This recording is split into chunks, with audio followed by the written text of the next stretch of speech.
Buenas tardes a todos y bienvenidos a una nueva sesión del curso de Hepatología en Red, que como ustedes ven va a continuar sin interrupciones durante todo el verano. Estuvimos en enero, vamos a estar en febrero.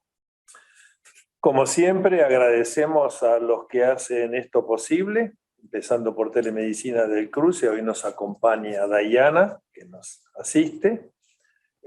Fundié con mi jefa, la jefa Sandra, y Gador, porque siempre ha apoyado este evento todos los años. Tengo un anuncio importante que hacer, que no es para hoy, sino que es para la próxima sesión, que estaba programada para el 1 de marzo, pero como es feriado de carnaval, lo vamos a pasar al martes 8. Esa es una sesión especial porque vamos a contar con 2 invitados de primer nivel que no son estrictamente de nuestro grupo. Va a estar la doctora Nelia Hernández, que es de Uruguay, y el doctor Andy Ruff, que es de la casa, pero ahora está en Rosario.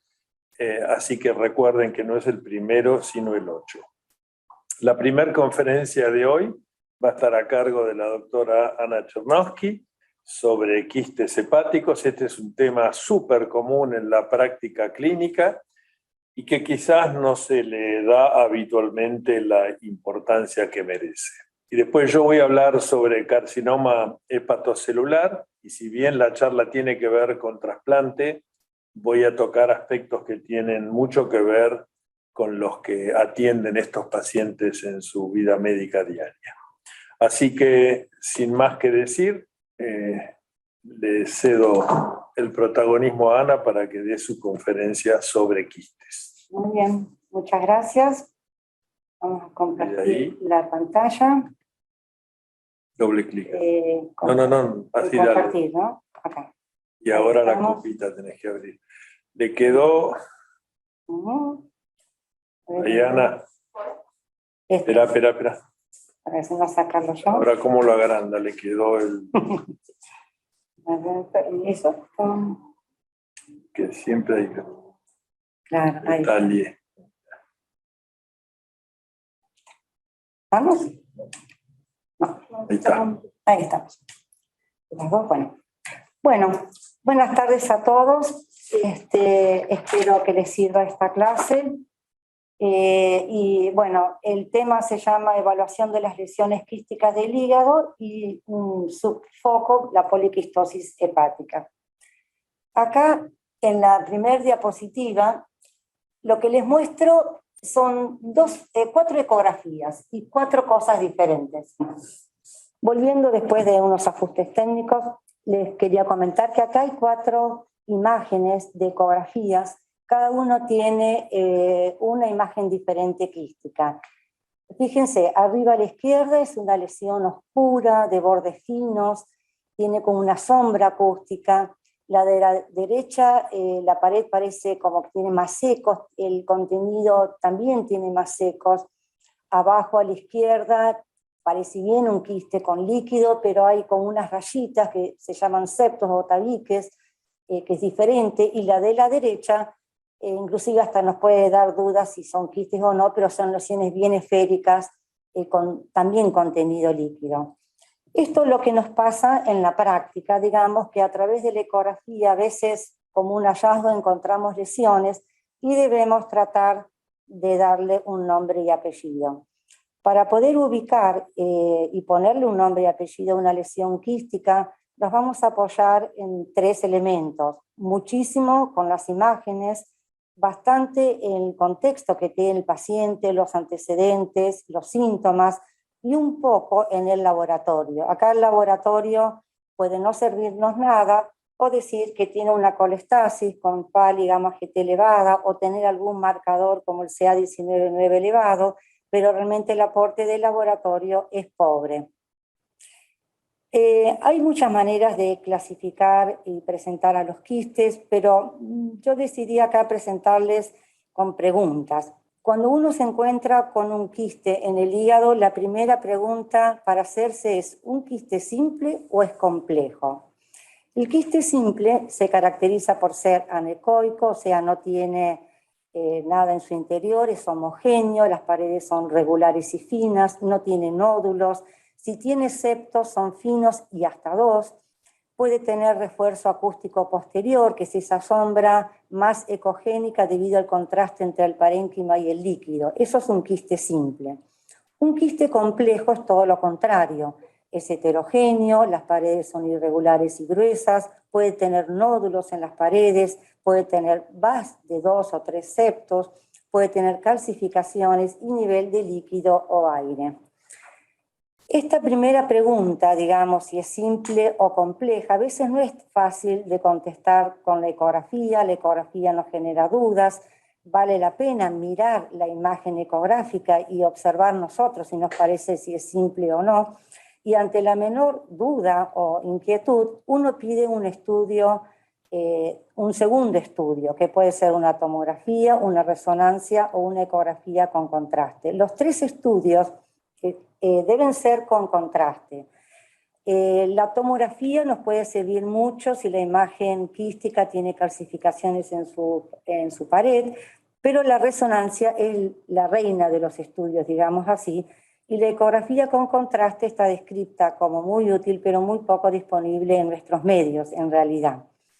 Entonces, ante una sospecha de quiste complejo que no se puede definir bien, pedir un segundo estudio con contraste. ¿Por qué con contraste y no sin contraste? Los quistes simples no realzan nunca con el contraste, no toman contraste, no están vascularizados, no están inflamados. Los quistes complejos pueden realzar con el contraste, no solamente porque tiene un tumor, ya sea primario o secundario, porque tiene componente inflamatorio. La resonancia, por otro lado, define muchos detalles finos que la ecografía a veces lo puede hacer y a veces no.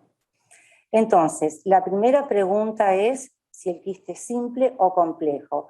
La segunda pregunta sería si el paciente tiene síntomas o no. La mayor parte de las veces en un consultorio nos vamos a encontrar con simples que son hallazgos, que no tienen ningún síntoma. En realidad casi 3/4 parte de los síntomas de los quistes no tienen síntomas. Si los hay, pueden expresarse como dolor, molestias en hipocondrio derecho, saciedad precoz, náuseas o vómitos, un hígado agrandado, una masa palpable o estar asociados a fiebre y desnutrición. Bien, entonces los quistes congénitos, también vamos a usar otra clasificación, si son congénitos o adquiridos.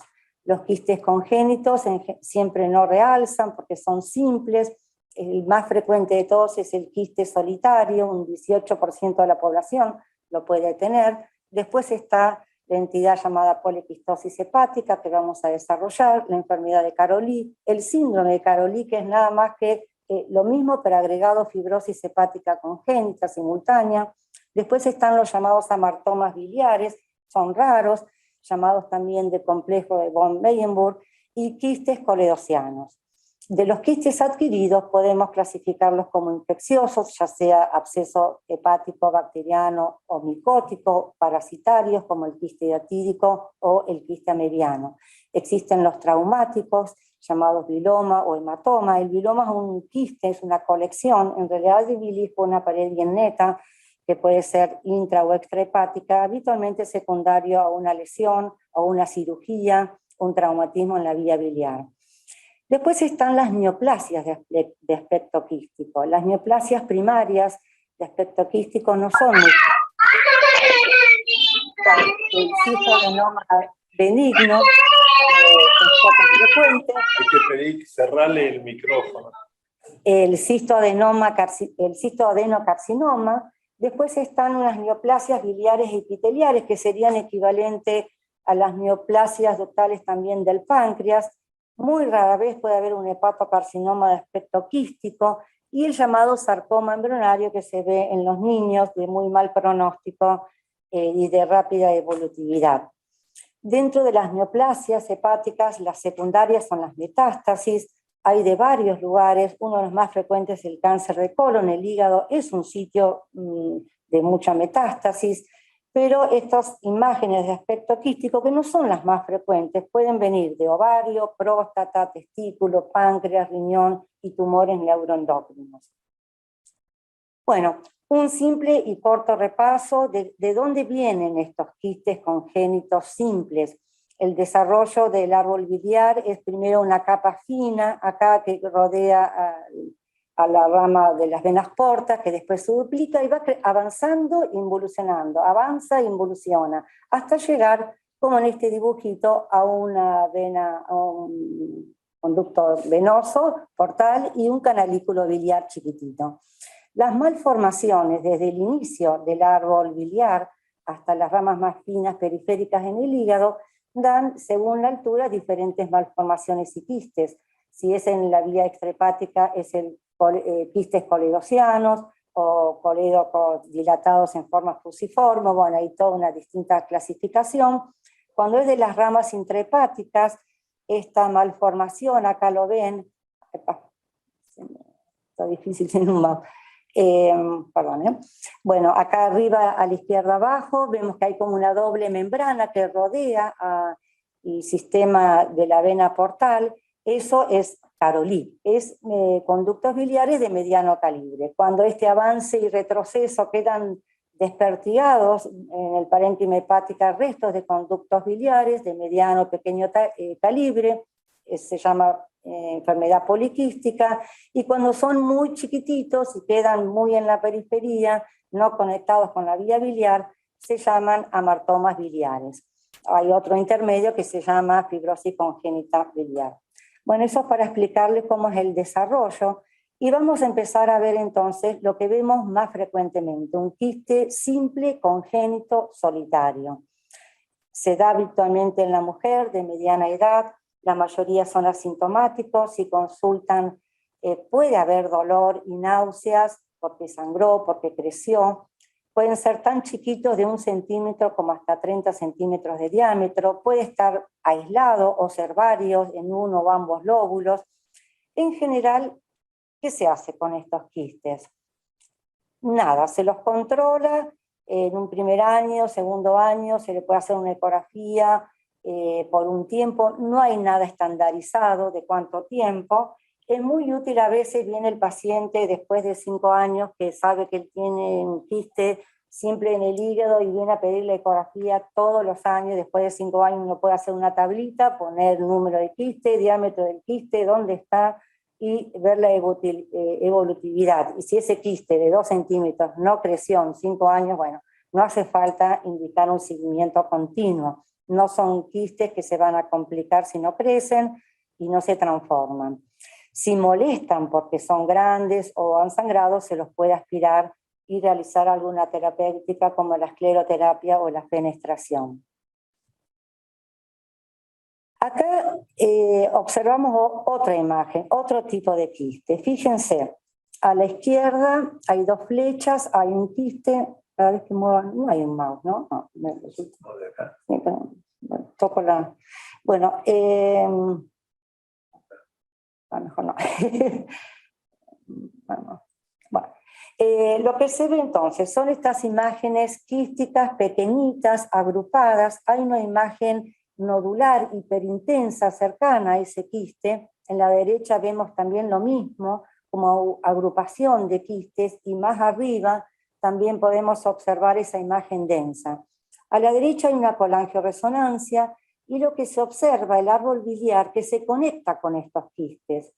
Estas 2 características, imagen quística mediana, pequeña, con un signo del punto central y que esté comunicado con el árbol biliar, es característica de la enfermedad de Caroli. Esta enfermedad, entonces, es congénita, es de lenta evolución, puede estar mucho tiempo sin que uno se dé cuenta, pero tiene los siguientes problemas. Un 7% puede tener un riesgo de desarrollar colangiocarcinoma. Como tienen esa ectasia, porque están comunicados con la vía biliar, se genera barro, se genera litiasis biliar intrahepática, conduce a la colangitis recurrente, y los repetidos sucesivos episodios de colangitis pueden llevar finalmente a la cirrosis biliar secundaria. Entonces, este punto blanco que ustedes ven ahí como que rodea el quiste son estructuras vasculares, arterias y vénulas de la rama de la vena porta. ¿Qué es lo que se hace? Se puede resecar, hacer una segmentectomía o lobectomía, a veces es necesario sacar todo si hay mucho compromiso, pero resecando la zona más comprometida, a veces podemos evitar la sucesiva repetición de colangitis. Y después, obviamente, estos pacientes requieren de seguimiento porque tienen un riesgo de desarrollo de colangiocarcinoma. El diagnóstico diferencial es colangitis esclerosante primaria, la colangiopatía por IG4 o la colangitis piogénica recurrente. Bueno, acá tenemos otra imagen ecográfica. Acá los quistes son muy chiquititos y ven esas flechitas. Pueden ver como el agujerito negro, una sombra acústica posterior pequeña. Acá lo que vemos es el mismo paciente, pero con otra técnica de imagen, una resonancia. La de arriba es en T1, la de abajo en T2. En T2, que es la imagen coronal a la derecha, lo que se ve múltiples imágenes hiperintensas, llamadas también de cielo estrellado. Bueno, estas son típicas imágenes de amartomas biliares. ¿Qué hacemos con un amartoma biliar si lo encontramos? Nada, es un hallazgo habitualmente asintomático, son benignos, no malignizan, son pequeños, se caracterizan por tener este signo del cometa que les comentaba, este brillo post la zona hipoecoica, no requiere un tratamiento ni seguimiento. Hay que sí diferenciarlos de neumobilia, a veces de litiasis se pueden confundir, o de las metástasis. Bueno, acá tenemos otro quiste que ya su interior no es homogéneo. Este es un quiste complejo que tiene alrededor 3 quistes simples, pequeños. Esto es un quiste simple que se transformó en complejo porque sangró. Esto a veces se deja así, si el paciente no le molesta, o si hay mucho dolor o es muy grande el quiste con sangrado, se puede drenar, aspirar. Dentro de los quistes complejos, acá tenemos otro ejemplo. Fíjense, tiene tabiques en su interior, son gruesos, tiene pared gruesa. Esto no es un quiste simple, esto merece más atención. Acá tenemos a una mujer de 71 años con un hallazgo incidental de lesión quística, no tenía ningún síntoma ni hepatograma alterado, y fíjense, arriba hay una lesión grande que tiene diferentes densidades, la más clara es un hematoma, abajo tiene mucus, tiene calcificaciones, que son las fichitas blancas, tiene otro aspecto también más abajo de bilis, espesa. Bueno, esto es una imagen compleja y es después de estar resecado, se hizo diagnóstico de tumor quístico seroso mucinoso. Estos son tumores benignos de crecimiento lento, provienen de los ductos biliares embriogénicos, son raros, mucho más frecuentes en las mujeres en la edad media de la vida, pueden estar en el lóbulo hepático derecho, pero el alarma que tiene que surgir del diagnóstico de estas lesiones, que es una cuarta parte evoluciona hacia un cistoadenocarcinoma. Pueden ser tan pequeños como de 1,5 centímetros a medir 35 centímetros. Fíjese que en esta mujer, donde dicen las flechitas amarillas, que hay un aumento del grosor de la pared, no sé si lo alcanzan a ver, ¿quién puede decir si esto es cistoadenoma o cistoadenocarcinoma? Es imposible. La conducta frente a un cistoadenoma, malo o bueno, es sacarlo. Lo ideal entonces es hacer el tratamiento quirúrgico, si no se puede porque no hay posibilidad o hay riesgo, se puede hacer la enucleación. Pero lo ideal es tratar siempre a una sospecha de cistoadenoma como si fuese un cistoadenocarcinoma. Acá es una mujer de 69 años con una masa palpable que no le dolía y el laboratorio normal. Fíjense qué complejidad tiene este quiste, también grande. No lo puedo marcar con la flecha porque se me va la diapositiva. Pero bueno, arriba tiene realce con el contraste. Después en la resonancia T1 se vio que tenía sangrado, tiene tabiques y tiene también dilataciones biliares. Bueno, esto es un cistoadenocarcinoma, podría ser también un cistoadenoma, sí, por la imagen muy parecida a la anterior. Los cistoadenocarcinomas se ven a más edad, pueden estar más frecuentes en los varones, ya cuando crecen producen alteración del hepatograma, pueden ser no invasivos o invasivos, y esos son los que dan síntomas más rápidos. Y acá uno se pregunta cuál es el valor de los marcadores tumorales. Son valiosos, y están positivos y altos pueden servirlos, pero no son predictores, y en realidad si están normales tampoco nos dicen que no sea un cistoadenocarcinoma. A veces los quistes simples producen también marcador CA19-9 en su interior, o pueden elevarlo un poco, y eso no quiere decir que tengan un cistoadenoma. O sea, estos marcadores nos sirven, pero no son categóricos para decir es un cáncer o no. El tratamiento, como les dije recién, es la resección, tratando de no romperlos durante el acto quirúrgico, porque se disemina si es cáncer, y dejando un margen de al menos 2 centímetros de margen entre la lesión y la sección. La sobrevida es muy buena, tratados oportunamente, tienen una sobrevida a los 5 años del 85%. Bueno, acá otra imagen de un quiste complejo. Es un quiste grande, también parece tener divisiones, con la resonancia ante uno se vio que era sangre, en la fase arterial con sustracción se nota bien que es una lesión quística. Esta lesión fue extirpada, pertenecía a un varón de 66 años con distensión abdominal, se palpaba esa quiste de 16 centímetros. En el patograma tenía FAL de 2,45 y bilirrubina apenas un poco alta. Después de la resección de esta lesión desarrolla un soplo tricuspidio con insuficiencia tricuspidia. Esto que podría ser, nada que ver, el soplo y la insuficiencia, en realidad la histología cuando se resecó mostró que era una metástasis de aspecto quístico de un carcinoide intestinal invasivo. Fíjense que diferenciarlo de un cistoadenoma puede no ser tan sencillo. Bueno, cuando a veces uno tiene duda, el recurso puede ser pedir 5-hidroxindolacético o cromogranina, pero bueno, no es que en todos lo vamos a pedir. El otro problema de los quistes complejos es la hidatidosis. La hidatidosis en la Argentina es endémica. Toda la Patagonia, el sur y gran parte de provincia de Buenos Aires y otras zonas tienen una prevalencia alta de hidatidosis, aún todavía con todos los programas.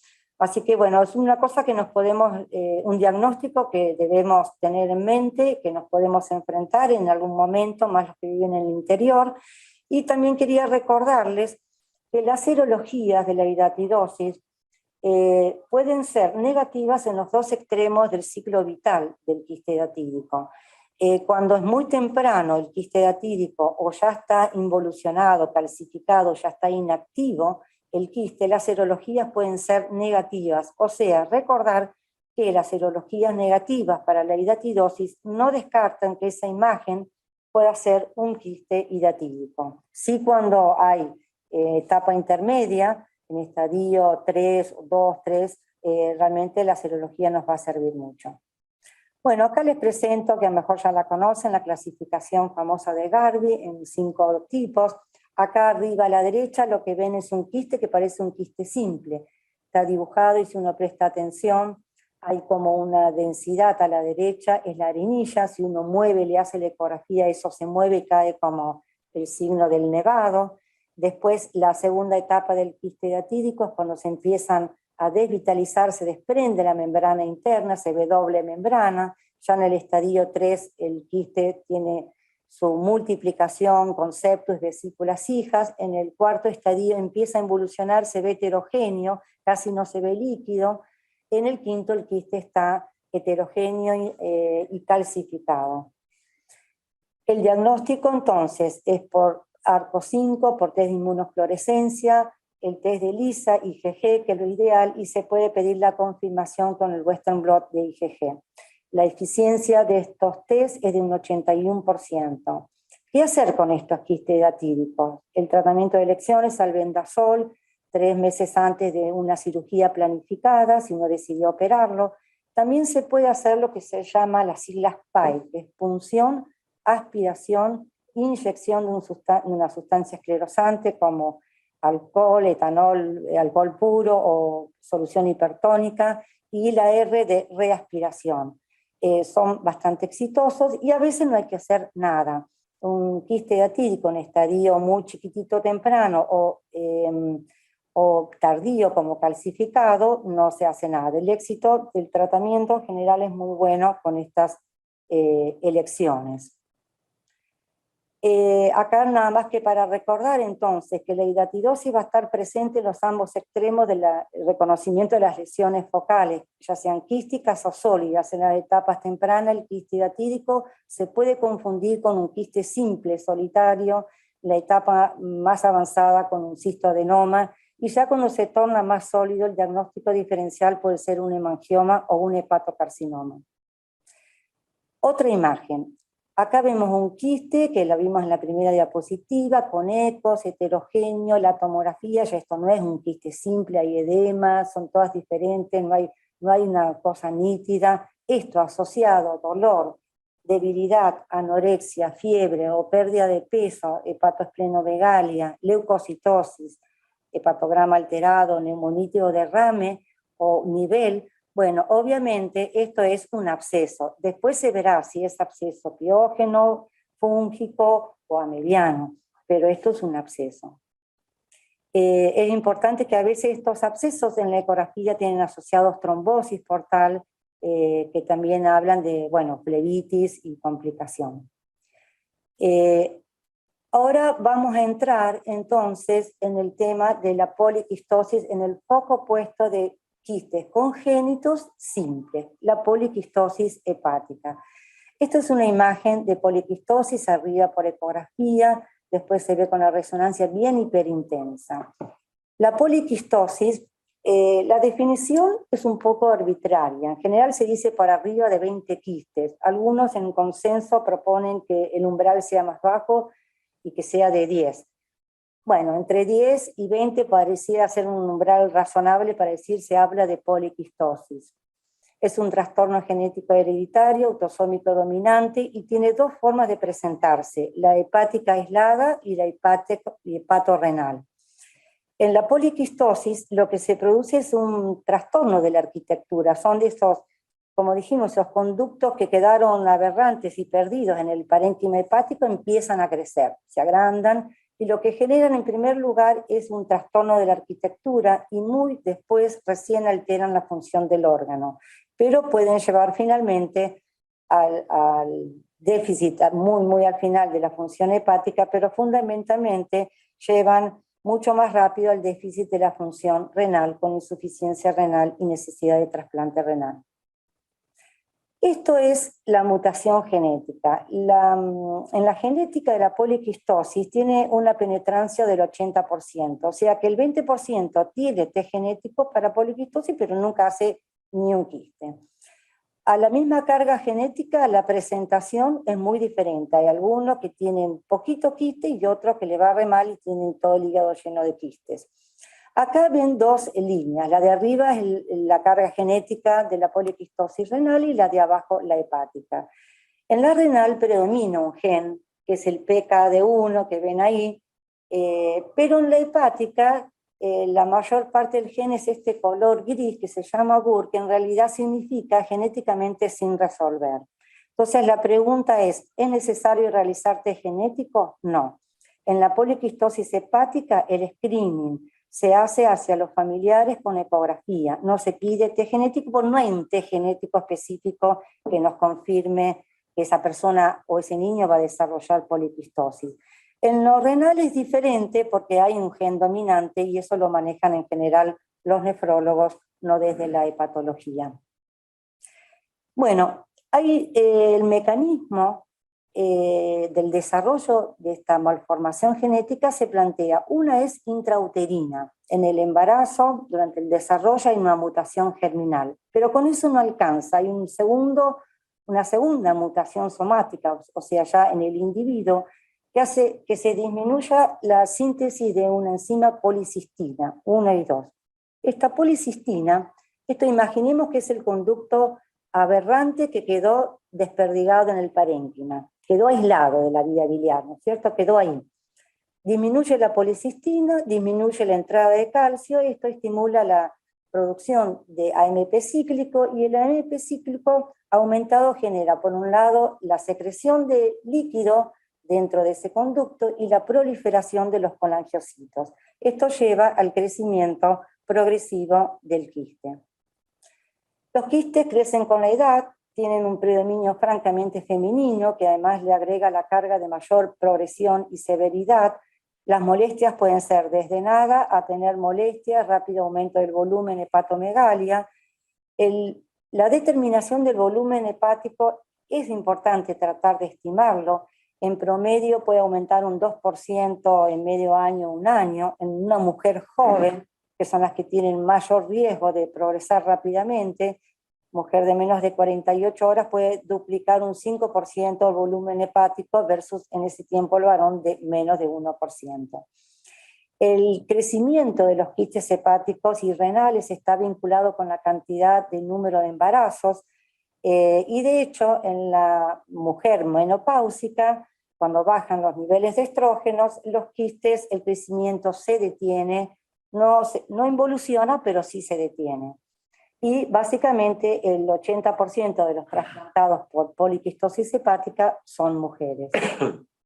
Entonces, frente a una poliquistosis, si el paciente está sintomático y tiene un hígado agrandado, pedimos imágenes, tomografía o resonancia con contraste, ahí tratamos de evaluar qué cantidad de quistes tiene, cuáles son los tamaños y cuál es la volumetría hepática. Esto se puede insertar como un software en la resonancia, por ejemplo, y que la calcule.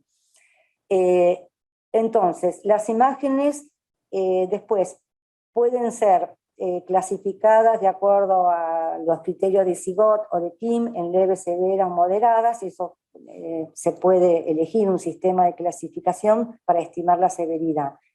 Los síntomas, también hay cuestionarios que uno puede aplicar, porque acá lo importante es realmente atribuir que esos síntomas sean por los quistes y no porque tienen una úlcera, una dispepsia funcional o un colon irritable. O sea, hay que tratar de realmente evaluar si esos síntomas corresponden a los quistes o no. Acá les voy a mostrar un ejemplo de poliquistosis. Fíjense que lo anaranjadito más oscuro son los quistes y lo más amarillito es el tejido hepático remanente. Lo normal es hasta 1000, esta paciente tiene 1380, esto es una poliquistosis leve, que habitualmente no va a ser descubierta a menos que uno le pida por otro motivo la ecografía, tiene más prevalencia de lo estimado porque en general no se estudia tanto, y se lo controla pero no tiene una indicación de vigilancia recomendada. Esa es la forma leve. Acá tenemos una forma moderada, fíjense hasta dónde se extiende ya el hígado, acá disminuye la calidad de vida, da dolor en el dorso, en los flancos, hay distensión, dispepsia, puede haber disnea, porque disminuye la expulsión de los diafragmas, puede haber reflujo.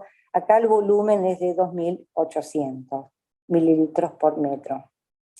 Esta es una poliquistosis severa, ya el hígado con sus quistes ocupan todo el abdomen, hay desnutrición porque no alcanzan a comer, hay sarcopenia, el hígado se palpa en fosa ilíaca derecha, puede haber trastornos psicológicos porque la mujer parece embarazada, puede haber obstrucción venosa por compresión, colestasis y suelen tener la mitad fibrosis hepática ya asociada. Entonces, las complicaciones en la poliquistosis de algunos de esos quistes pueden ser intraquísticas como la hemorragia, la infección o la ruptura o relacionadas con el volumen, obstruyen la vía biliar, comprimen el sistema venoso, portal, suprahepático o vena cava, dan hipertensión portal y pueden generar edema y ascitis. De las complicaciones intraquísticas, la más frecuente es la hemorragia, suelen ser con dolor, pero pueden pasar desapercibidos, y eso es porque el quiste crece de golpe, aumenta la presión o hay un golpe y se rompe. Si el sangrado es leve, el tratamiento puede ser conservador, no hacer nada, y si es muy sintomático y la hemorragia es un quiste grande, a veces hay que destechar o sacar el quiste. Entonces, frente a una poliquistosis, una mujer no habría que olvidar que habría que suspender los estrógenos orales. Hay dudas sobre la indicación de no indicar DIU con liberadores de estrógenos como levonorgestrel. Si no tiene síntomas, no hay ningún tratamiento para hacer. Si tiene síntomas, uno tiene que preguntarse cuál es el objetivo que quiere proponerse con ese paciente. Si mejorar el síntoma, disminuir el volumen del hígado o mejorar su calidad de vida. Suele ser muy valioso consultar en este punto con centros de experiencia porque a veces se pueden generar lesiones por intentos terapéuticos. En estas tres condiciones, entonces, uno, detener el crecimiento, se plantean los análogos de somatostatina, eso solamente cuando es de mediana severidad y se demuestra crecimiento hay síntomas. Si uno quiere reducir los síntomas, miren las imágenes de abajo. El que está abajo, el segundo, un quiste grande, bueno, eso se lo puede aspirar y colocar una sustancia que genere esclerosis, y el quiste tiene que ser de un tamaño generoso, por lo menos de 5-8 centímetros para arriba y accesible a la punción. Después se puede hacer la fenestración cuando hay un grupo de quistes grandes juntos, eso resuelve varios quistes a la vez, se puede hacer por vía laparoscópica, a veces se puede hacer la resección. Esto no es lo más recomendado porque esto genera después una secuela que dificulta la posibilidad de trasplante hepático. Y finalmente, cuando el quiste, la poliquistosis tan grande como la última a la derecha, ahí ya no hay nada para hacer más que trasplantar. En el medio uno puede plantear algún tratamiento farmacológico. Con respecto a los fármacos, hay muchas propuestas, la única aprobada es los análogos de somatostatina, el opioide son de acción prolongada, la lanreotide se puede dar una vez por mes subcutáneo, por 6 meses a 3 años, no está estandarizado el tiempo de tratamiento, sirven para reducir el volumen. Hay otras propuestas, sirolimus, antagonistas de estrógenos, o el tolvaptan para el caso de insuficiencia de los quistes renales para evitar la insuficiencia renal, pero bueno, algunas cosas no están del todo todavía demostradas, están en estudio, son promisorios los antagonistas de estrógenos, básicamente. En la aspiración escleroterapia, un poco ya lo dijimos, son útiles, reducen los síntomas, lo reducen bien, pero resolución definitiva poca, 60%. Y sí dan complicaciones como dolor o sangrado. La fenestración es muy útil, pero también tiene complicaciones, ascitis, derrame pleural, sangrado, y tiene cierto grado de mortalidad como un 2% y recidiva. La resección sería lo menos aconsejado, tiene una mortalidad significativas y pueden dificultar un futuro trasplante hepático. El tratamiento curativo es el trasplante, miren a la derecha, el abdomen de esta persona, desnutrido, con sarcopenia, con hipertensión portal. Estos pacientes, como dijimos, tienen la estructura alterada, pero la función hepática conservada, entonces con su MELD, cuando son evaluados en un centro de trasplante, no alcanzan para entrar en lista de espera, tienen un MELD bajo, y entonces se les debe pedir puntos adicionales para que puedan ser trasplantados. La calidad y sobrevida en post-trasplante a los 5 años es muy buena, pero si tiene antecedente de resección quirúrgica puede complicar el resultado de la sobrevida. Muchas veces hay que plantear en conjunto el trasplante doble, el hepático y el renal. Bueno, en resumen, y para ir terminando, los quistes simples que no realzan, aislados o múltiples, tienen algunos rasgos. Recordar que el Caroli tiene el signo del punto central y está conectado a la vía biliar y tiene riesgo de hepatocarcinoma. La poliquistosis tiene una historia familiar y son más de 20, no están conectados a la vía biliar. Los amartomas son chiquititos y tienen ese signo del cometa, pero cualquiera de ellos, si tiene síntomas, crece, tiene cambios, sangra, o hay alguna duda, hay que reevaluar el diagnóstico y considerar un tratamiento, si no simplemente se controlan. Ya, si es un quiste complejo, entonces tener en cuenta solicitar serología para hidatidosis, evaluar si no es un absceso, interrogar aunque sea antecedentes alejados como 5 años de una atipía, o si tiene las características de un cistoadenoma o cistoadenocarcinoma. Siempre evaluar con varias imágenes, puede ser resonancia o TAC, pero a veces es muy útil la colangiografía o la colangioresonancia, y con eso uno puede tomar la decisión si indicar antibióticos solo, punzar, drenar o la cirugía o ambos. Bueno, con esto hemos dado fin a esta presentación. Muchas gracias por la atención de ustedes. Y cambiemos de lugar. No sé si alguien quiere hacer alguna pregunta. Yo te preguntaría, si un paciente tiene un quiste simple, viene al año, te trae una eco que es igual, ¿le volvés a pedir con qué frecuencia? No está estandarizado así, no hay una guía de seguimiento, pero yo le pediría una eco más al año, hacer un seguimiento de 2 años, como mucho 3 y nada más, y registrar esos valores como para poder comparar si hay crecimiento. Y si un paciente tiene un quiste que parece hidatídico y la serología es negativa, ¿cómo sigue? Es bastante difícil porque ha pasado, si es un estadio que no tiene indicación de tratamiento porque está calcificado, parece inactivo. No, uno que parezca activo, si la serología es negativa, ¿qué se hace? Bueno, continuar con imágenes, tener en cuenta el medio epidemiológico, y yo creo que a veces no hay un desempate. Punzar, que eso no lo comenté, punzar lesiones quísticas complejas, donde uno tiene la duda si es un quiste hidatídico o un cistoadenoma, tampoco está recomendado.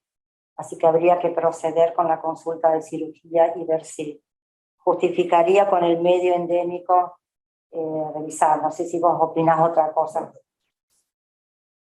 Buenas tardes. Primero, repito el anuncio que hice al principio, que la próxima sesión del curso, en vez del martes 1, va a ser el martes 8, porque el martes 1 es feriado. Y también les reitero que en esa sesión vamos a tener 2 invitados especiales, como son la doctora Nelly Hernández de Montevideo y el doctor Andy Ruff de Rosario. Bueno, el título de esta conferencia pareciera que yo voy a hablar de trasplante, y en realidad el norte es el trasplante, pero la idea mía va a ser reflexionar sobre qué les pasa o les debe pasar a ustedes cuando ven un paciente con diagnóstico de hepatocarcinoma. En realidad yo podría empezar esta conferencia y terminarla acá diciendo lo mismo. Y lo que digo es, el trasplante hepático es el tratamiento que ofrece la mejor chance de curación y de sobrevida alejada para los pacientes con cirrosis y HCC. Esto es muy fácil de explicar. Con el trasplante uno extrae completamente el cáncer, uno elimina una condición preneoplásica como es la cirrosis, que puede generar muchos cánceres de novo, y además uno previene la descompensación de la cirrosis. Es decir, esto no deja ninguna duda. Pero a pesar de eso, en la vida real esto no se da porque los pacientes que llegan al trasplante son pocos. La mayoría de los HCC se diagnostican en un estadio no trasplantable, y además para aquellos que tienen indicación de trasplante no hay órganos para todos. Este diapositivo resume la clasificación de Barcelona que ustedes conocen y que recientemente tuvo una actualización cuya primera autora es una argentina, que es María Rey. Fíjense que yo no voy a intentar describir lo que se ve ahí, solo decir que la mayoría de los especialistas, digamos de mis colegas, pero muchos no especialistas, conocen esta tabla casi de memoria, el estadio A, el B, etcétera, etcétera, porque se la muestra en toda conferencia que hay en el mundo de cáncer.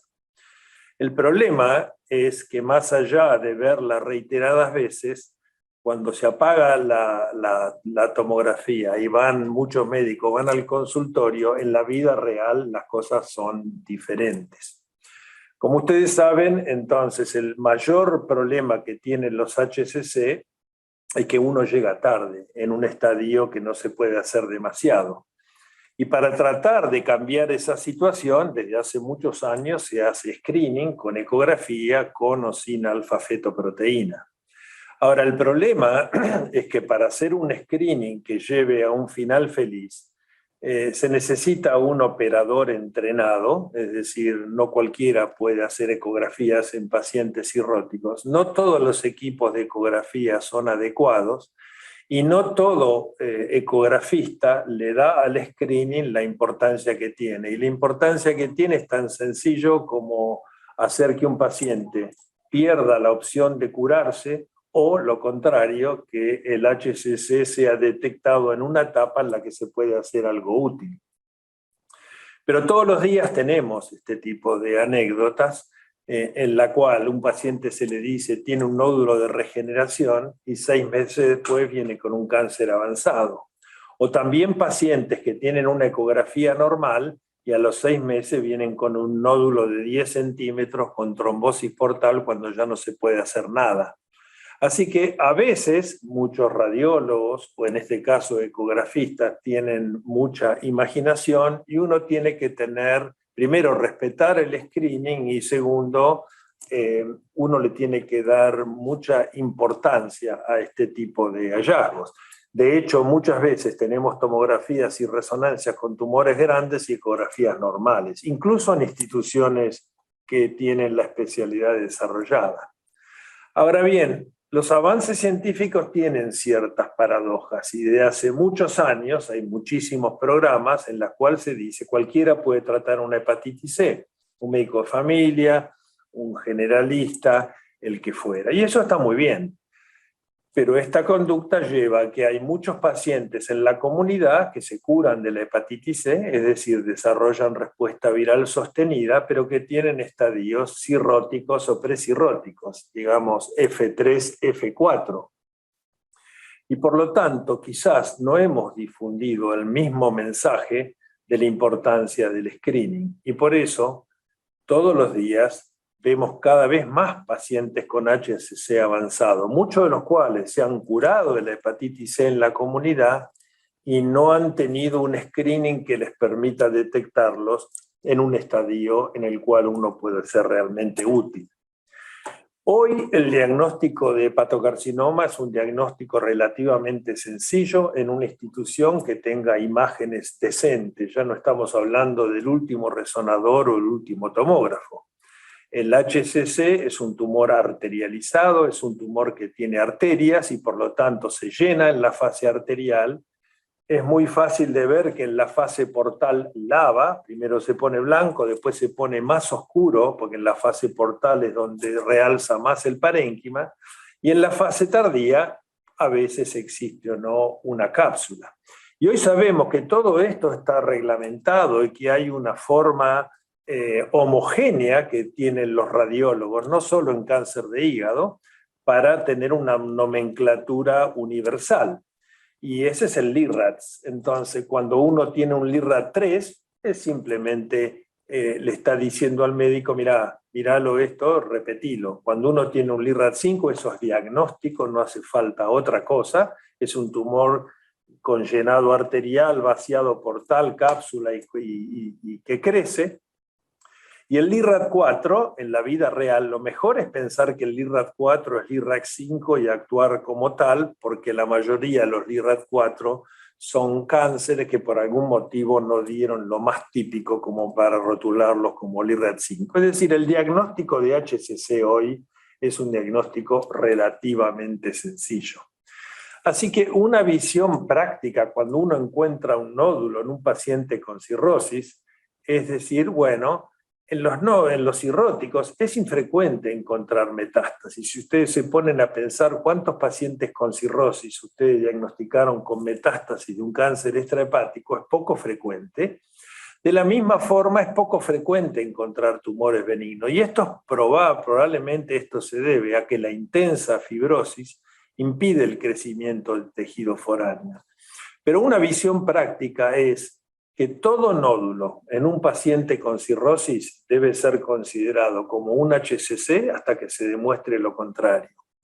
En esta área y en muchas áreas de la medicina es mejor sobreactuar, es decir, pensar esto puede ser maligno, a subestimar y decirle al paciente no, esto es una cosa benigna, usted no se preocupe. El segundo problema que nosotros vemos en la comunidad, y esta es una reflexión de la práctica clínica, es lo que pasa cuando un médico de la comunidad, que puede ser un gastroenterólogo o incluso un hepatólogo, tiene un paciente en el cual se encuentra un nódulo vascularizado sugestivo de cáncer. Y entonces el pensamiento es, bueno, vamos a estudiarlo mejor, vamos a estadificarlo, pedirle un centellograma óseo, una tomografía de tórax, voy a hacer todos los deberes antes de derivarlo. Pero muchos de estos pacientes tienen obras sociales que no están a la altura de lo que se necesita, o tienen PAMI, por ejemplo, que le puede llevar meses pasar por esto. Y entonces, cuando ese paciente que tenía un tumor súper peleable en el diagnóstico inicial llega finalmente al centro de trasplante, ese tumor creció, está fuera de los criterios de Milán, no puede acceder a puntos suplementarios, como le voy a mostrar, y eso es casi sinónimo de no trasplantarse. Por lo tanto, lo mejor que le puede pasar al paciente es que cuando haya un nódulo de esas características, sea derivado rápidamente a un centro de trasplante, sea público o sea privado, tiene todo el know-how como para hacer todo lo que hay que hacer en 3 a 5 días, y entonces ese paciente rápidamente puede ingresar a lista de espera, rápidamente pueden solicitarse puntos suplementarios y tener entonces un acceso al trasplante en tiempo y forma. Es decir, que esta conducta de derivación precoz frente a la alta sospecha de un HCC maximiza la chance de trasplante, que es lo mejor que le puede pasar a un enfermo, porque como dije en el primer slide, el trasplante es el tratamiento que mejor chance de una sobrevida alejada ofrece. Mi visión del HCC es que el HCC es una complicación de la cirrosis, como es la citis, como es la encefalopatía o como es una peritonitis bacteriana espontánea. Es así que el HCC puede crecer en un cirrótico compensado, puede crecer en pacientes sin cirrosis, como pasa en la hepatitis B y como cada vez se demuestra más en el NASH. Es decir, es una complicación más de la cirrosis. Ahora, cuando nosotros indicamos un trasplante, tenemos conceptualmente 4 indicaciones. Una, cuando la enfermedad disminuye la expectativa de vida, una hepatitis fulminante, una cirrosis descompensada. La segunda, cuando hay una mala calidad de vida, por ejemplo, las poliquistosis que mostró Ana, es decir, se trasplantan por el peso que significa el hígado, por la mala calidad de vida. La tercera es el riesgo de perder la opción de trasplante. O uno lo trasplanta en un estadio precoz, o el paciente puede dejar de tener indicación de trasplante. Y la última es corregir defectos genéticos de origen hepático, como la polineuropatía amiloidótica familiar, etc. El HCC está en 2 categorías. Si uno no hace nada, este es un tumor que, como cualquier cáncer, lleva a la muerte. Y además, este es un tumor que si crece por los límites que hoy establecen los criterios de Milán, el paciente debe salir de la lista de espera o no va a poder entrar. Pero cuando decimos las indicaciones de trasplante, también decimos un paciente se trasplanta cuando cumple cualquiera de estas categorías y cuando no existe un tratamiento alternativo que ofrezca una eficacia similar. Y en el caso del carcinoma hepatocelular, lo más típico es decir, bueno, si yo a este paciente lo puedo resecar, no lo trasplanto y entonces los hígados que tengo se los adjudico al que no puede resecar. Sin embargo, esto no es lo mejor para el paciente, porque lo que hay que preguntarse es si la resección quirúrgica es verdaderamente un tratamiento alternativo, entendiendo por tratamiento alternativo algo que tenga similar eficacia. Entonces, para saber si esto es así, hay 2 elementos a tener en cuenta. El primero son las características del paciente. Hace 20 años, el grupo de Barcelona, en este caso, en este trabajo de José María Llobet, demostraron que cuando uno tiene un HCC y ese paciente con cirrosis no tiene hipertensión portal significativa, es decir, tiene un gradiente portosistémico menor de 10 milímetros de mercurio y una bilirrubina normal, la sobrevida alejada es la misma que la de un trasplantado. Sin embargo, si ese paciente tiene hipertensión portal o aumento de bilirrubina, la sobrevida es muy mala. Y ya ha habido un metaanálisis, estos hallazgos fueron confirmados en muchos estudios posteriores, fíjense que este metaanálisis incluye 1.700 pacientes, comparando cómo le va a los resecados que tienen hipertensión portal versus no hipertensión portal. Acá no solo con la presión portal medida, sino también con los que tienen surrogantes de hipertensión portal, trombocitopenia, esplenomegalia, varices de esófago, etc. Y así ustedes pueden ver que en comparación a los que tienen hipertensión portal, los que tienen hipertensión portal se mueren 2 a 3 veces más, la cirrosis se descompensa 3 veces más. O sea que el tratamiento alternativo al trasplante lo cumplen muy pocos enfermos. Y esto ya ha quedado también claro en el nuevo esquema del Grupo de Barcelona, en donde en un estadio precoz, si el paciente tiene hipertensión portal, marcado ahí, si el paciente no tiene hipertensión portal, marcado en rojo, va a la resección, y si es un nódulo chiquito, pero el paciente tiene hipertensión portal, va al trasplante. Es decir que muy pocos pacientes son aquellos en los cuales la resección le brinda una chance de sobrevida similar a la del trasplante. Todos los otros pacientes resecados con hipertensión portal es un tratamiento paliativo con resultados muy inferiores. Pero el segundo problema entre la resección y el trasplante es que uno la resección la indica al día siguiente o a los 2 días, pero para trasplantarse hay que esperar un órgano. Y si ese tiempo de espera es muy prolongado, eso va en contra del paciente. Este estudio, que es un modelo de Markov en un trabajo de Sarrazin de hace ya 20 años, mostró que a medida que pasa el tiempo, va disminuyendo la ventaja que tiene el trasplante sobre la resección, y en este modelo, después de 8 meses de tiempo de espera, el trasplante pierde la ventaja sobre la resección. Dicho de otra forma, y esto es un estudio americano con una cantidad enorme de pacientes, 14.000 HCC en lista de espera, ustedes pueden ver que en los centros que tienen un tiempo de espera corto, la mayoría de los HCC se trasplantan y muy poquitos salen de la lista de espera. Pero en los centros que tienen tiempo de espera largo, ustedes pueden ver que la posibilidad de trasplantarse 20% menos y la posibilidad de salir de lista de espera 3.5 veces más.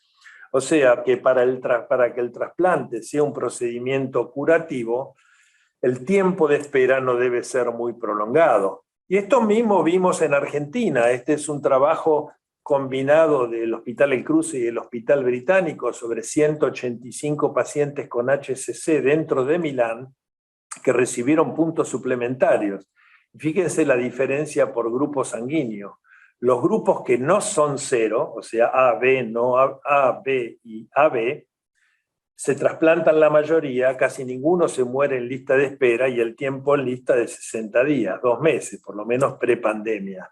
En cambio, los grupos 0 están desfavorecidos porque se trasplantan mucho menos, 20% sale de la lista y el tiempo medio para un trasplante son más de 200 días. O sea que el grupo 0 está desventajado respecto a los otros grupos, pero desventajado porque tiene un tiempo en espera mucho mayor. Así que ese es también un determinante muy importante.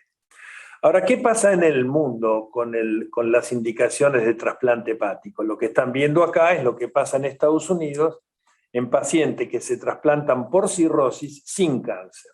Como ustedes pueden ver, luego del advenimiento de los antivirales orales, la proporción de pacientes trasplantados por virus C ha disminuido en forma muy significativa. Hoy la indicación número 1 es alcohol, la indicación número 2 es el NASH y la HCV3.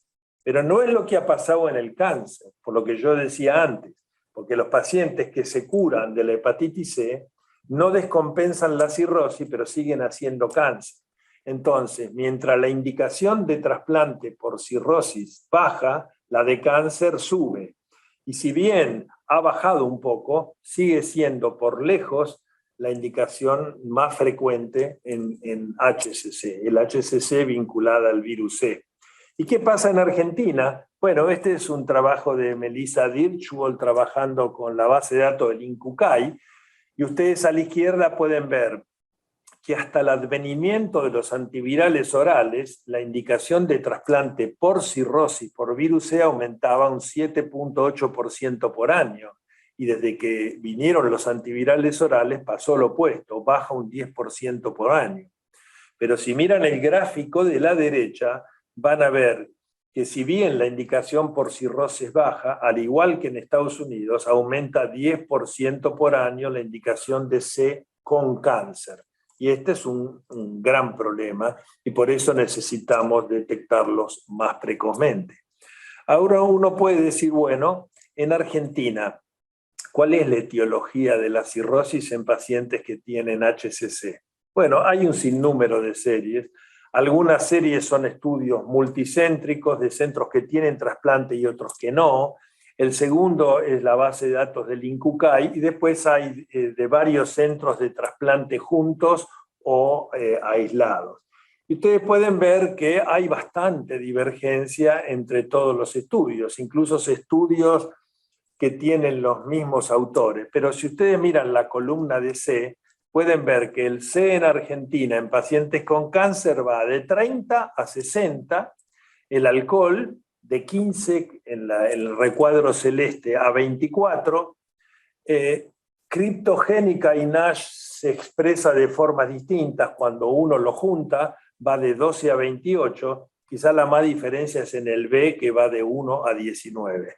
Pero en Argentina el virus C sigue siendo la indicación principal de trasplante por cáncer, seguida por el alcohol, más o menos empatado con el NASH, y el virus B mucho más variable, mucho más infrecuente en Argentina. Ahora bien, cuando uno va a trasplantar pacientes por cánceres, tenemos algún tipo de discusión más ética que médica. ¿Cuál es el principal objetivo del trasplante globalmente? Bueno, es otorgar el máximo beneficio posible a los potenciales receptores.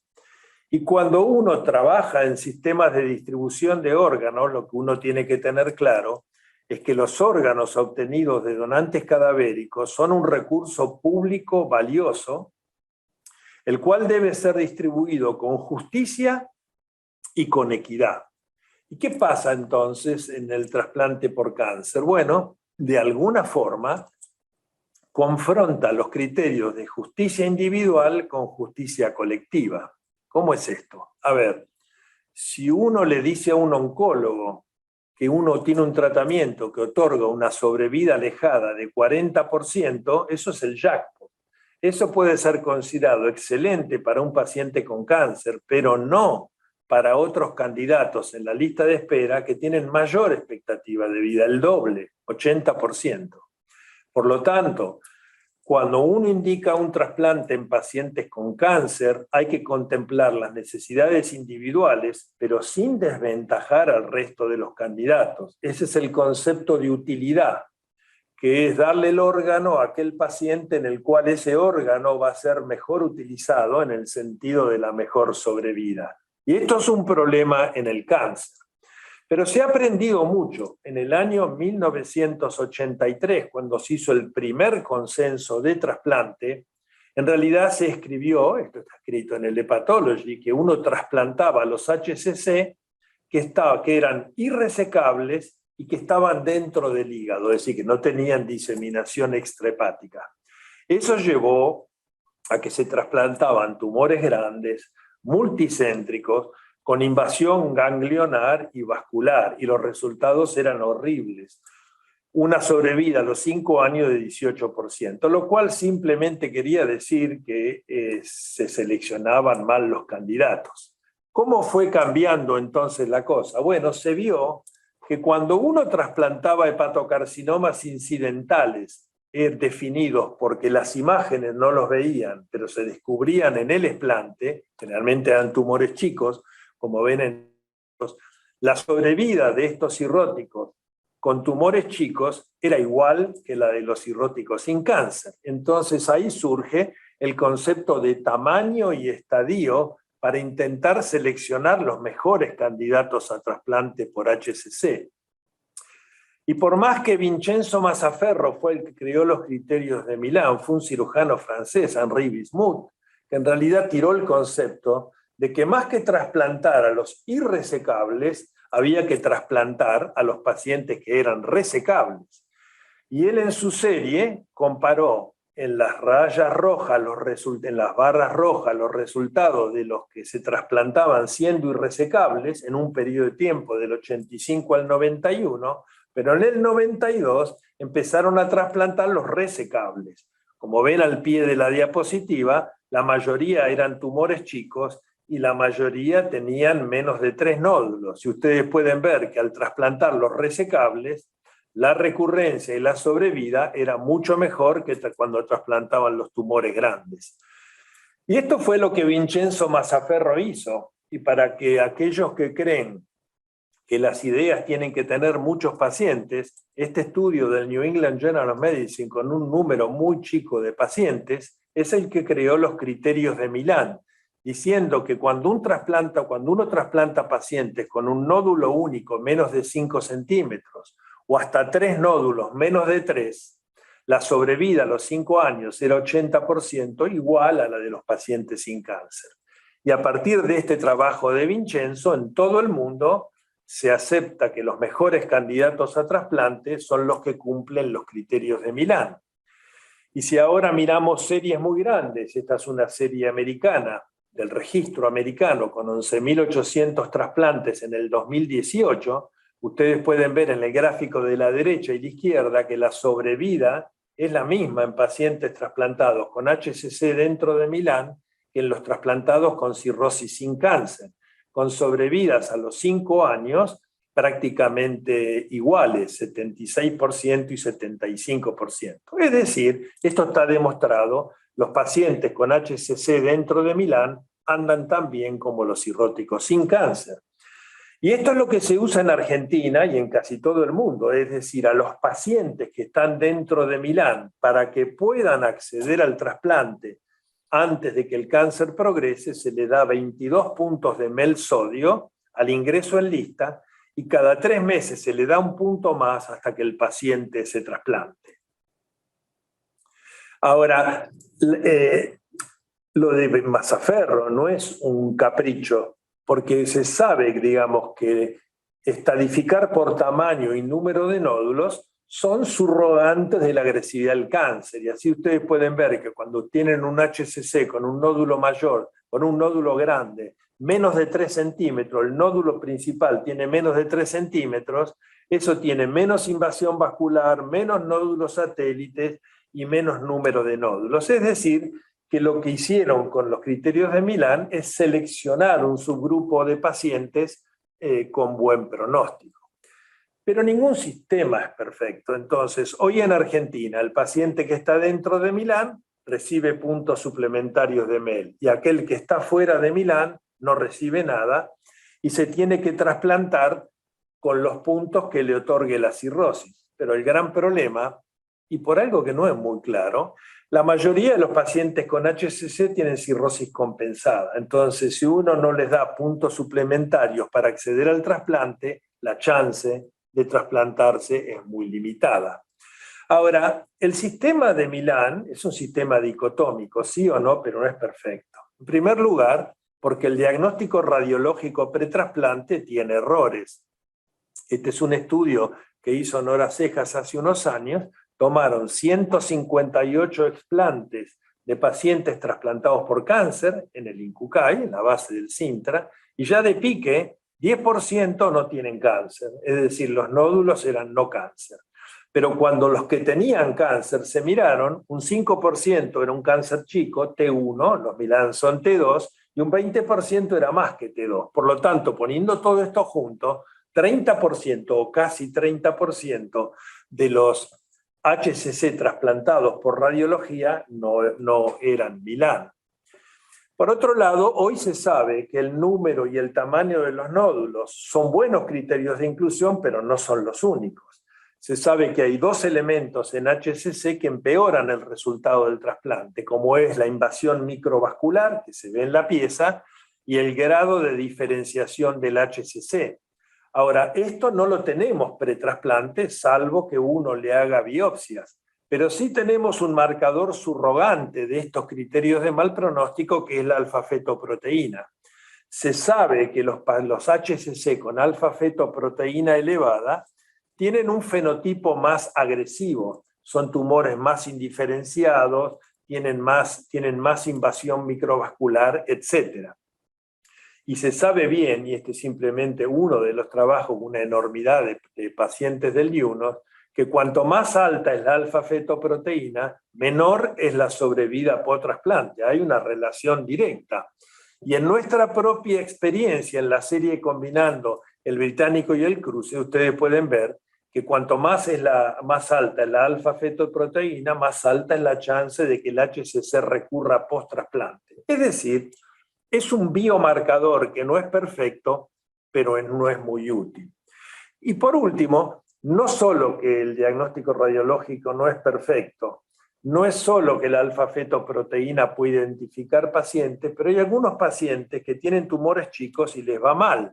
Estos son simples 2 ejemplos de tumores que atendimos nosotros. En el lado izquierdo, un tumor chiquitito, sin ninguna invasión vascular, se lo reseca y a los 5 meses está lleno de cáncer. Y el de al lado es un tumor que tiene trombo en la vena porta, que es un estadio súper avanzado, se le hace una hepatectomía derecha y el paciente a los 5 años está perfecto. Y esto quiere decir que hay una biología molecular que de alguna forma se cree que es el futuro del trasplante, aunque ya han pasado varios años, en la cual uno, para establecer la biología tumoral, tiene que hacer una biopsia del tumor y ver qué marcadores de mal pronóstico expresa.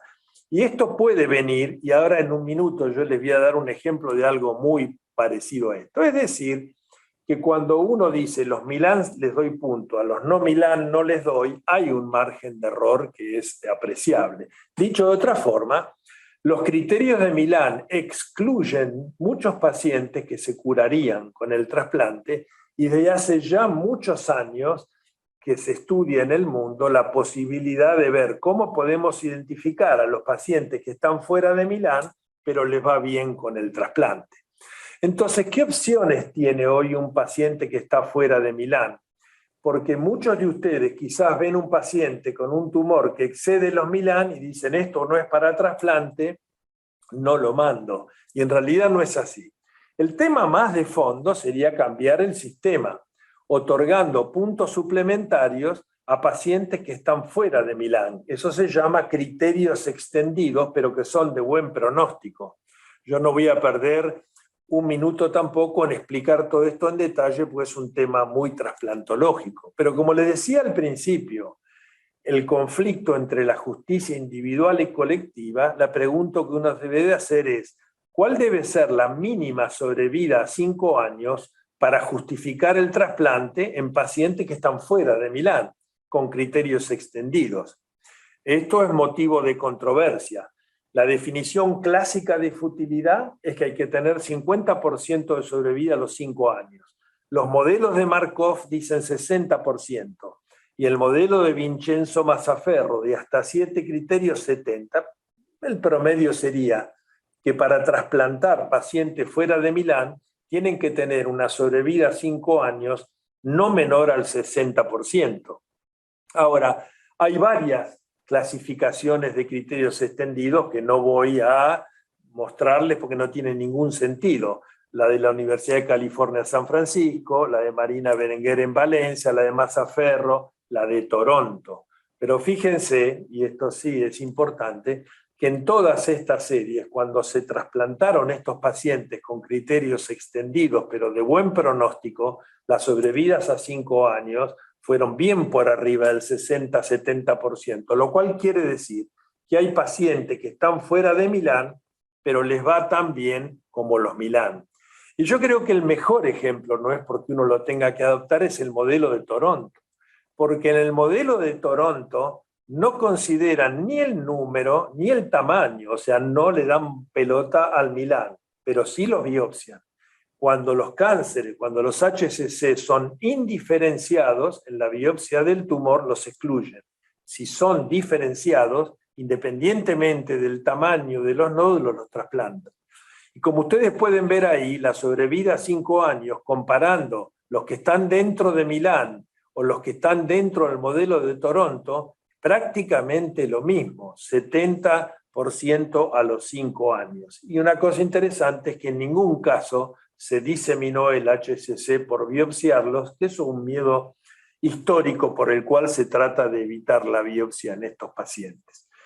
Y en la nueva versión entonces del grupo de Barcelona, ellos ponen ahora la decisión de aceptar pacientes con criterios extendidos debe definirse por el impacto que puede tener esta decisión en el acceso al trasplante por otras indicaciones. Nuevamente, el conflicto entre la justicia individual y colectiva, pero dicen claramente que pacientes en estadio B, que en la clasificación previa no se trasplantaban, pero estadio B con nódulos bien definidos, pueden trasplantarse si cumplen los criterios extendidos de acuerdo al criterio de cada institución. Y ahí ustedes pueden ver que en el estadio D de Barcelona ahora aceptan que algunos de estos pacientes se trasplanten, dejando la decisión individualizada al centro. Y una cosa muy interesante que tiene que ver con lo que les hablaba antes, con contemplar la alfa-fetoproteína, Christian Dubos, un investigador francés, desarrolló un método donde usa el diámetro de los nódulos y el número de nódulos como los criterios de Milán, pero le agrega la alfa-fetoproteína, y esto se llama el score de alfa-fetoproteína. Y ustedes pueden ver que fuera de Milán, los pacientes que tienen un score alto recurren más que los que tienen un score bajo, pero también pasa dentro de Milán. Es decir, este score dice que algunos pacientes dentro de Milán tienen una tasa de recurrencia casi tan alta como lo fuera de Milán. Y hay varios países en el mundo que están contemplando reemplazar el Milán por el modelo de alfa-fetoproteína o por un modelo similar. Ahora, cambiar el sistema lleva tiempo y requiere un consenso muy grande. Entonces, ¿qué se puede hacer cuando un tumor está fuera de Milán? Y ahí lo que yo les decía es que si ustedes tienen un tumor fuera de Milán, igual lo tienen que derivar a un centro de trasplante. ¿Por qué? Porque lo que uno puede hacer es downstaging, es decir, tratar al cáncer con cualquiera de los tratamientos adyuvantes, disminuir el tamaño de la masa tumoral, meterlo nuevamente dentro de Milán y trasplantarlo. Uno puede hacer esto con quimioembolización, con ablación por radiofrecuencia o por radioembolización, y ahí tienen algunos ejemplos de cómo un tumor grande se puede achicar y cuando el tumor se achica puede ingresar en lista de espera. Hay muchos criterios de downstaging, estos son los aceptados en Estados Unidos, que para que un tumor pueda hacerse downstaging tiene que tener cierta extensión tumoral. Si estos tumores que son grandes se achican, los ponen en lista y tienen que esperar por lo menos 3 meses antes de activarlo para trasplante por el riesgo de que el tumor tenga una biología desfavorable y vaya hacia atrás. Aquí tienen el primer ejemplo, que es de la Universidad de California, San Francisco, de Francis Yao, que fue el que diseñó estos criterios. Fíjense que el downstaging se hizo por TACE, radiofrecuencia, resección, y más comúnmente por combinación de métodos. ¿Qué es lo que vieron cuando compararon los pacientes que estaban de entrada dentro de Milán o los que entraron luego de downstaging? Que la tasa de salida de lista y la sobrevida a 5 años fue prácticamente la misma. Dicho de otra forma, si uno logra el downstaging, el pronóstico con el trasplante es muy bueno. Y esto ya fue extrapolado a todo Estados Unidos. Fíjense que son 3.900 pacientes trasplantados por HCC, y cuando se comparan los siempre Milán con los downstaging, ustedes pueden ver que la sobrevida a 3 años es 83 versus 79, y sí es cierto que tienen un poco más de invasión microvascular y un poco más de recurrencia, pero la sobrevida a 3 años es excelente. Por lo tanto, esto muestra que si uno hace downstaging, esto en Argentina también es así, es decir, si un paciente está fuera de Milán y entra a Milán, se puede trasplantar. y de ahí el hecho de que ustedes no tienen que dejar de derivar para trasplante porque un paciente está fuera de Milán. Entonces, ¿qué se hace cuando un paciente está fuera de Milán? La solución de fondo es cambiar el sistema. La solución más práctica es achicar el tumor que entra en Milán y trasplantarlo, pero también se puede hacer un trasplante con donante vivo relacionado. Esto en Asia es la regla más que la excepción. En Estados Unidos es algo creciente y en Argentina en este momento numéricamente es muy bajo. Cuando no existía el sistema MEL, yo presenté la experiencia argentina en la ILTS en el 2005, eran los 6 hospitales de Argentina que hacían DBR y en ese momento fueron los primeros 100 trasplantes con donante vivo adulto, por supuesto, 20% de los trasplantes eran cáncer, comparado con 10% cuando se usaban cadavéricos. ¿Por qué? Porque los HCC no llegaban al trasplante, en cambio con el donante vivo sí. ¿Cuál es la indicación de donante vivo? Uno debe hacer un donante vivo en un paciente que tiene indicación de cadavérico. Es decir, que si está fuera de Milán, puede estar un poco fuera de Milán, pero uno no va a ser un donante vivo en un cáncer muy avanzado porque está en juego la mortalidad del donante. ¿Cuál es la última opción? Hablamos de resección y trasplante, es combinarlas. Si un paciente tiene un HCC que es resecable, ya no hablemos de la presión portal ni de la bilirrubina, que es resecable por tamaño, uno lo puede resecar y si el paciente recurre, trasplantarlo. Eso se llama trasplantaje de salvataje, trasplante post-resección. Pero los resultados no han sido muy buenos y así ustedes pueden ver, este es un estudio prospectivo de 496 HCC en cirrosis, 130 fueron resecados. De esos 130 recurrieron 90, una tasa altísima de recurrencia, pero de estos 90 que quisieron ser salvados con el trasplante, solo se salvó al 30%, porque los otros recurrieron con mucho cáncer, algunos se murieron en lista y otros ya pasaron la edad de la trasplantabilidad. O sea que el trasplante de salvataje, yo reseco y después si recurre trasplante, no es la mejor opción. Pero sí lo puede ser algo que es distinto, que es resecar, mirar la pieza. Y si ese paciente tiene alto riesgo de recurrencia en la pieza, porque tiene invasión microvascular o porque tiene nódulos satélites o porque es un cáncer indiferenciado, trasplantarlo inmediatamente. La experiencia es poquísima. Ahí tienen 3 series de 6, 60 y 60 pacientes, pero la sobrevida es muy buena. O sea que si uno reseca y en la pieza el tumor es desfavorable, uno debería ponerlo en lista en forma inmediata. Pero esto no se ha popularizado. Entonces, para terminar, el HCC es una causa importante de trasplante en la Argentina. Este slide tiene algunos años, pero de 30 a 40% de todos los pacientes que se trasplantan hoy, adultos, es cáncer.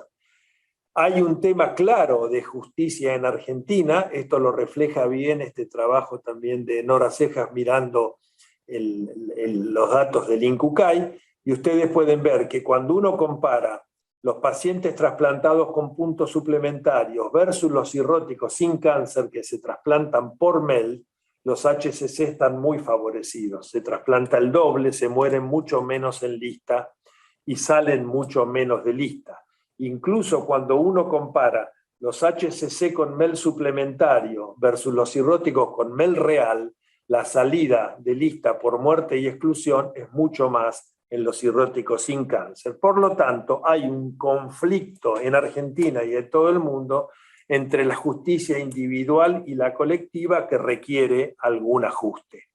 Y ese ajuste es lo que les termino en este último slide. Es decir, las cosas que se podrían hacer y que se están en este momento investigando en la Argentina es, uno, incluir a la alfa-fetoproteína, porque puede haber pacientes dentro de Milán de mal pronóstico y pacientes fuera de Milán de buen pronóstico, es decir, usar la alfa-fetoproteína como un marcador adicional al tamaño y número de los nódulos. La segunda es considerar el grupo sanguíneo como determinante del tiempo de espera, es decir, que a un paciente con grupo 0 es probable que haya que darle un poco más de puntos suplementarios que a un paciente con grupo A, porque uno se trasplanta en 2 meses y el otro espera 1 año. Y esto hay que incorporarlo en una fórmula nacional sobre la cual el INCUCAI está trabajando. El tercer punto es que en esta hipótesis que trabaja el INCUCAI, es que cuando uno pone un paciente con cáncer en lista de espera, con HCC, uno debería esperar 3 a 6 meses antes de dar puntos suplementarios, porque de alguna forma ese tiempo en lista permitiría evaluar la biología tumoral. Entonces habría que generar un sistema que ofrezca oportunidades similares a los cirróticos con o sin puntaje suplementario. Hoy un HCC con MEL de 22 se trasplanta más que los cirróticos con MEL de 22, porque son pacientes que están más enteros, que se le puede poner un órgano más marginal por un montón de medidas. Y además evaluar si algunos pacientes que están fuera de Milán podrían recibir puntos suplementarios. Todo esto, yo dije de entrada que estamos usando un recurso valioso que es de la gente y que por lo tanto los órganos deben ser distribuidos con justicia y equidad.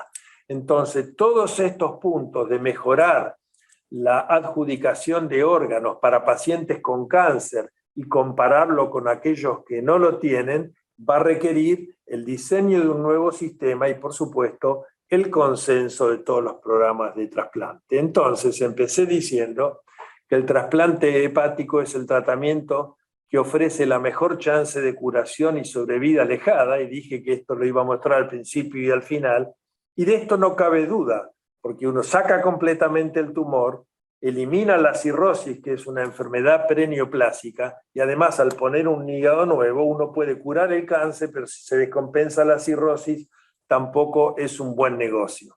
O sea que para aquellos que ven pacientes con HCC, el consejo es derívenlo rápido, en el centro de trasplante se hace todo muy rápido, y si el paciente está pasado de Milán, uno puede ofrecerle un downstaging para meterlo dentro de Milán y que tenga su mejor chance. Y con esto termino.